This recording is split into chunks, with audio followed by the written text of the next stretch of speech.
Okay, welcome back to your unhinged political show here from Caribou Mountains, eh? Joey only sitting here in Wells, BC. That's right, up in the Caribou Mountains. And this is my brand new channel I made because people didn't like it so much when I was talking politics or ideas or philosophy or any of that kind of stuff on my Weather Dude channel. So if you want to see weather forecasts and don't care for this kind of stuff, you got the wrong channel. You want to go over to Caribou Weather Dude YouTube channel there. No weather forecast today. We're going to talk a little bit about the forecast for Alberta, though, the political forecast at least, because, things are pretty unhinged over there. For example, I want to know if someone could tell me in the comments where this was. We got this independence petition signing that happened in Alberta. This is going around there on Facebook, and you can see the 4 or 5 vehicles there. It was very highly attended there, you know. We've been talking about wrath quite a bit on this channel already, and the guy's such a tool, and he's been saying how we're going to have 10,000 canvassers there to get our 178,000 signatures for the Alberta independent separation petition there.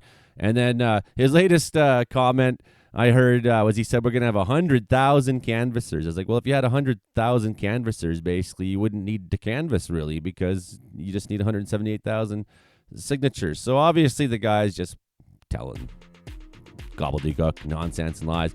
Let's talk about it all a little bit here. Let's get back on topic here. Hit like, share, subscribe. Help me grow this brand new channel because I don't want to be dwelling down in the 178 subscriber category, getting 30 views. We want to make this a huge ass friggin' channel because they're so loud. They got billions of dollars on their side. They got all the propaganda. They got all the tools, the weapons. And, the companies support them. Even like content creators who push right stuff, right narrative, they get all kinds of money and help that we don't get here. So they talk about paid protesters. That's never been the case on our side. So just any help you can do to get this into the algorithms would be very much appreciated. Let's talk about Alberta. Let's go. Hey, outlaw country music fans. In Kamloops, BC, Joey only in concert April 2nd. On one of our other videos there, Big Wrath, the Wrath of Wrath, he was saying that they're going to, they'll get enough of the petition, and he thinks that they will,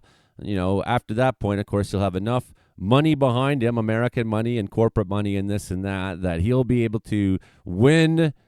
Of course, I defy the idea that 51% of people voting in a province on a referendum, whether they should separate or not, is really all you need to break up the country. That's ridiculous. But, that's the logic being put out here. Nonetheless, the people of Alberta seem to have a different opinion from Mr. Wrath here. Of course, you think about it, like towns like Calgary and certainly Edmonton. There's a lot of progressive people at Edmonton, actually. You know, they're not just going to go along with this small town stuff the way you think it is, right? So you got this little rural movement of people with their independence signs there trying to stir up shit. But, let's see, we go for the Calgary Herald itself says the prospect of Alberta leaving Canada is a hot topic, that other potential leavers have been overlooked. What's going to happen if Alberta did separate is, it can't because, the First Nations won't let that happen. But Alberta risks losing a significant portion of its population. Of the 2/3 who say they would vote in a referendum to stay in Canada, the vast majority say they would not live in an independent Alberta. So they're probably not going to go to Saskatchewan. Maybe they would. Maybe. Good chance to come to British Columbia here. Come on over. So we better start making housing to take in the Albertans who don't want to be part of insane Alberta. Okay, 3/4 said they would move to another province who were polled. Just imagine that. You actually do get enough votes. It's not going to happen, but for some crazy reason they get enough votes. So they're on this campaign to basically make themselves look like fools no matter what. You know what my prediction was is that these guys will get caught in some sort of controversy, some sort of awful thing or criminal thing, or they'll say something totally racist or insane, and the public will turn against them by the time this referendum comes along, and it will end in disgrace. But still, 1/4, 23%, they would stay after separation. So that's gives you an idea how many people in Alberta actually want to separate. Some polls say 3 out of 10 do. This gives you the idea that maybe it's 20 to 30%, depending on which demographic you just happen to get on the phone that day. So, poll results aren't final. It's we asked 1,000 people and we happen to get these results. And they're often very indicative of things, but they're not exact reflections of the reality of the public, right? So 63% of the public doesn't want independence for sure. Theoretically, legions of Albertans would head for federalist territory. A small group would look to other countries. The exodus from Quebec during the uproar over 2 referendums is often cited as a warning to Albertans. It's a good one, but the flight was largely from the Anglo community. At its peak in the late 1970s, the net exodus was 30,000 people per year. Can you imagine here, Alberta's like big plan for its like profitable future is what will ultimately, and it's kind of like, the Trump regime. They had these big economic plans, but in the end, it's like destroying their own economic system, like fully. Their plans are crazy. Their plans are crazy. So, Francophone Quebecers were always unlikely to leave.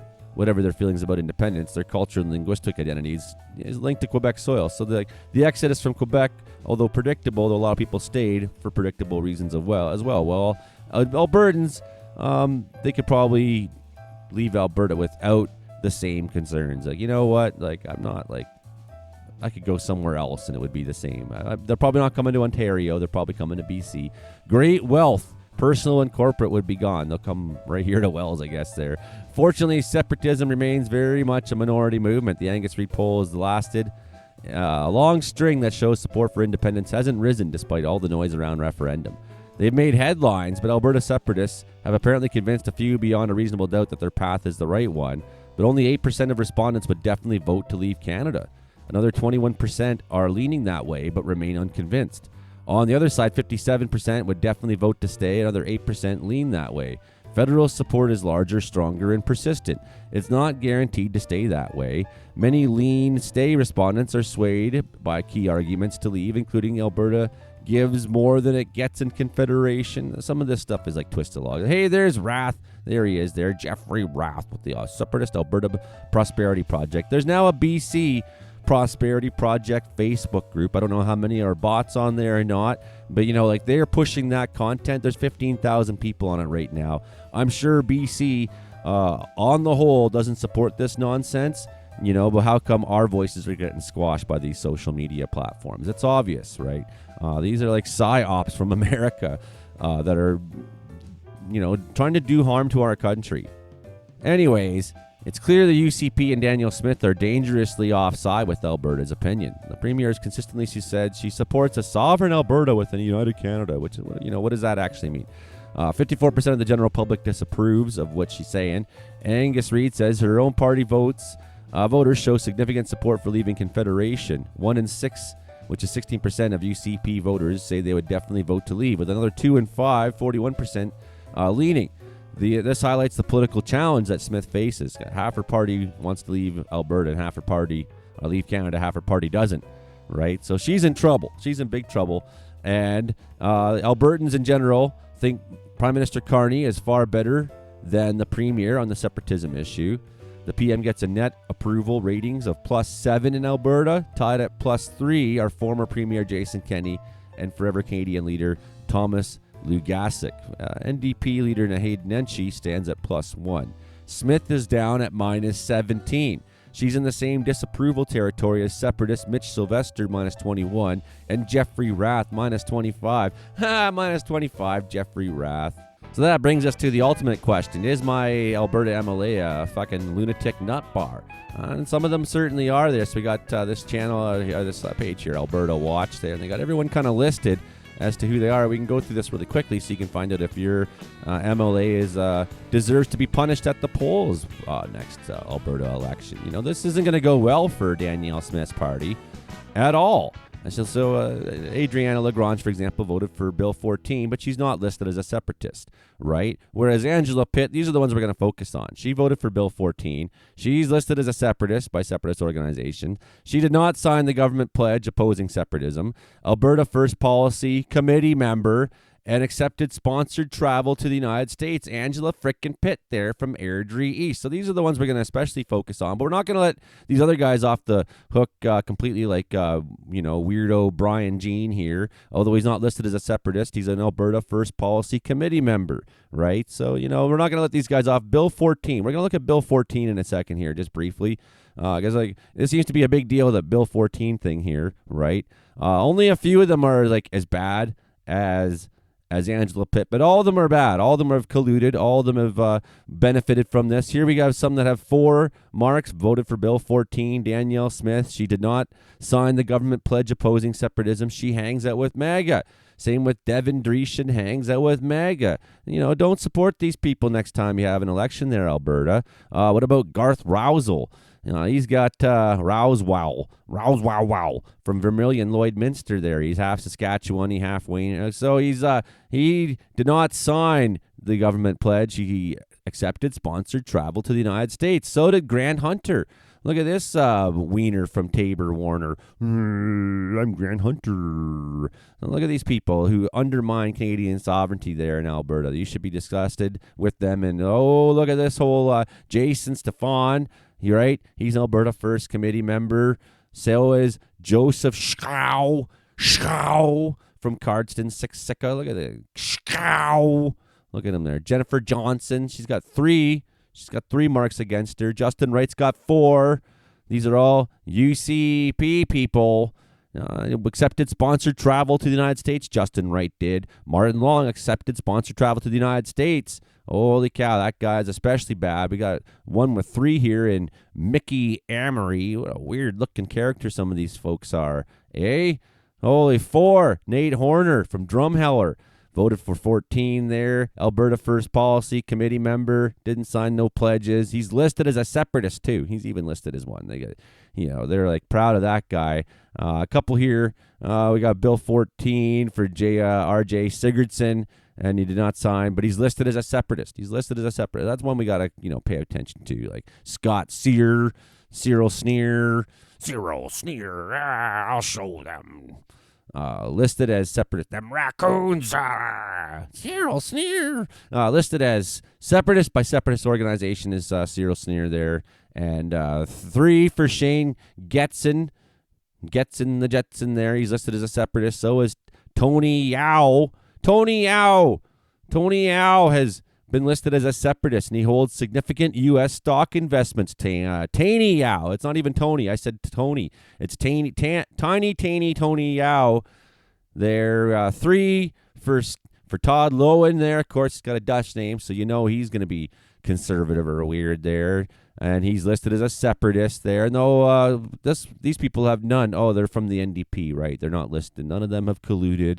Or, but he's, again, a Dutchman there, Van Dyken. He's Alberta First Policy. He accepted sponsored travel to the United States. This motherfucker did right here from Athabasca Barhead, Westlock. There and these guys look all clean there. Gurjit Singh Brar didn't sell our country out. No, you're from Sirbir there. Janet Eremenko, none of them seem to there. Janice there with the big teeth. She didn't sell us out there. No one sell us out here. No, none of you know. No. These are all good. Holds significant stock in the U.S. there. Luann Metz, not cool, from Calgary Varsity. Yeah, not cool. That's only one thing. Yeah, it's pretty minor compared to most of these other traders. Pete got 3. He's with the Alberta, the APs there. Did not sign the government pledge there. Rebecca Schultz, Alberta First Policy, from Calgary. Shaw from the UCP there. And then, Samir Kayand holds significant U.S. stock investments. I get him. Independent Scott Sinclair did not sign a government pledge there.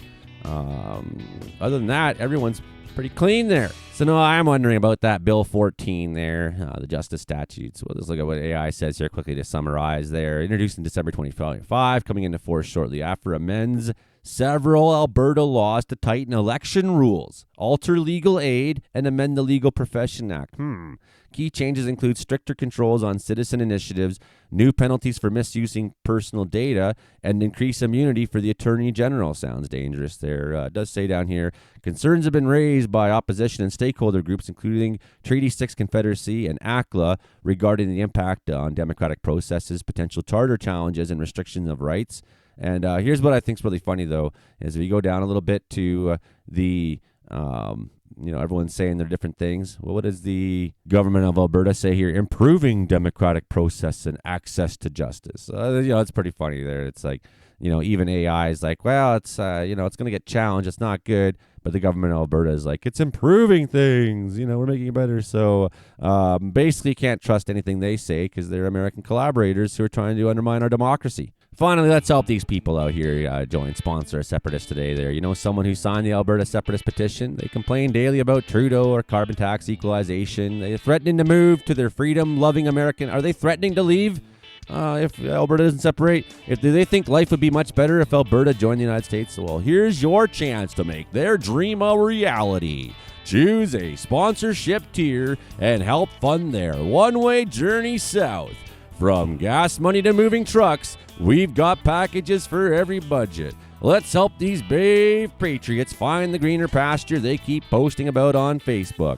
For them, you can get the Marlena, which is a $5,000 package. That gets you the full U-Haul truck rental, gas money, Trump 2024, yard signs, MAGA hat, starter pack, one-way ticket, no return, and citizenship test study guide. But for the true patriot, you just get the $2,500 package there. You get certificate of Americanization, which is not legally binding, subscription to Fox News, and first month's rent deposit for you as well, cross-border fees and things like that. For the Freedom Fighter package, if you just got $1,000 to spare here, you can get them the American flag, McDonald's gift card, map to the nearest Walmarts there, the Thoughts and Prayers package, bus ticket to Montana, suitcase, pocket constitution, moral support, and fuck off. Do you agree that the province Alberta should cease to be part of Canada and become an independent state? It needs 177,732 valid signatures by May 2nd, 2026 to trigger an election. Current polling shows 62% of Albertans oppose independence, 31% support it. As we've already seen there, that polling is, it's kind of all over the place because it just depends who you just happen to catch, who's willing to talk to you as well. There's legal roadblocks that you cannot get past. We've already talked about with the First Nations. So there's just no real chance of that. The First Nations, they're not going to let you. You do not own the land, Alberta. It's not your land. 51% of you deciding you want to leave does not make it a done deal. Sorry. Direct costs would hit Alberta. You'd have a $14.5 billion net that you're contributing, sure, but Alberta receives $12.6 billion in federal transfers and, $6.6 billion through Canada Health Transfer, $2.1 billion through the Canada Social Transfer, $265 million in infrastructure funding, which would vanish. So an independent Alberta would assume its share of Canada's $1 trillion federal debt, which would be $122 to $180 billion. This would instantly multiply Alberta's provincial debt burden several times over. The province would need to rebuild from scratch border service, military defense, foreign affairs, passport system, central banks, customs. That's going to be a lot of money. To meet NATO's current 2% GDP target, Alberta would need to spend $10 billion. Under NATO's proposed 5%, that's $25 billion annually. Your economy would shrink. Alberta conducts approximately $68 to $76 billion in interprovincial trade with zero tariffs. Independence would mean customs inspections, potential tariffs, bureaucratic delays at every border. University of Calgary economist Trevor Toome calculates a 5% increase in trade costs would shrink Alberta's economy by 4%. That's $20 billion. The money's not adding up, is it? You'd be landlocked. It's one of the most underappreciated challenges. So you're not going to sell that oil. People don't want your oil. It's expensive as it is, and it's polluting. There's cheaper, easier, and cleaner oil out there, right? Well, Quebec's painful lesson offers a preview. Within 4 months of the Separatist Party Quebecois winning the 1976 election, 91 companies moved their headquarters out of Quebec. By 1984, more than 140 major corporations were now basically in Toronto. Toronto boomed. The Montreal Stock Exchange now handles just 14% of Canadian securities trading versus Toronto's 80%. Montreal's status as Canada's financial capital was lost. So, after Brexit there, investment fell 12 to 18%. Employment dropped 3 to 4% in Britain. The grass is greener on the other side, and then you get there and you realize, man, we've been duped. And then it was, interesting to see how Epstein was joking with Peter Thiel about, Britain crashing its economy. Basically, the upper elites loved it. They just came in and bought up everybody who went out of business after that, and they'll someday sell that off and make a killing again. So you got banking and currency issues you'd face. The bottom line is basically you're fucking nuts. It's not going to happen. Stop listening to these lying people. Dude can't even spell independence correctly, and you want to basically hop on board with whatever he's selling. Like, give your heads a shake there. Independence there in Alberta. So that's not happening, Alberta. You're full of shit. And, we, Rest of Canada stands with all the many, many, many good people in Alberta who understandably want to leave and get away from you whack assholes. Okay, that's the show for today. Hit like, share, subscribe. Bye.